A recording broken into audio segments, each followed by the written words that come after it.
Some of the greatest moments in Formula 1 history have happened in the rain. Senna at Donington, Button in Canada. But today, a few drops can delay or even cancel an entire Grand Prix weekend. Fixing Formula 1's rain problem isn't impossible. 2026 presents a massive opportunity to finally solve this issue for good. When fans talk about rain delays, they usually point straight at the cars. Modern F1 machines generate huge downforce from the floor. Great for cornering, terrible for spray. That wall of mist is the #1 visibility killer for drivers and a major red flag for the FIA. Over the years, ideas like rain guards have been tested and quietly shelved. But the next generation F1 cars set to debut in 2026 might give us some relief. With 30% less aerodynamic downforce, 50% less drag, smaller wheels and tweaked car dynamics.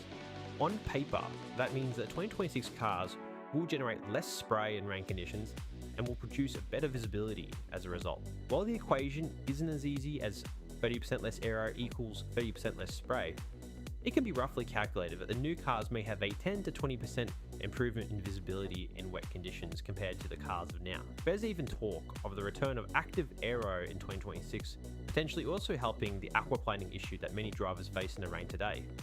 Of course, so many variables about the car, especially car setup, will affect how this active aero works and will actually reduce aquaplaning. So it sounds good, right? The new cars seem to already be more inclined to be better in wet conditions compared to the current generation of cars. But here's the kicker, technology might only be 40 to 50% of the problem.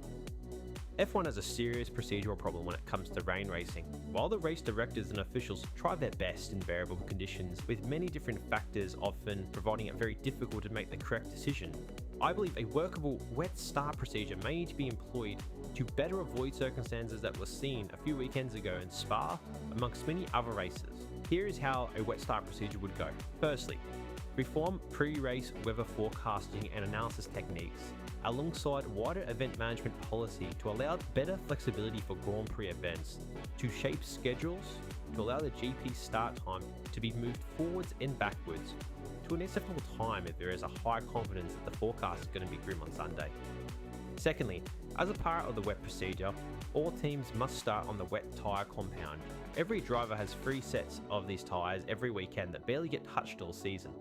So why not use them to shape the track condition to be more raceable? Thirdly, use the wet tyre compound to run 2 to 5 laps under virtual safety car conditions to displace as much water off the circuit as possible and to also gauge driver feedback at near racing speed in a safe, controlled environment.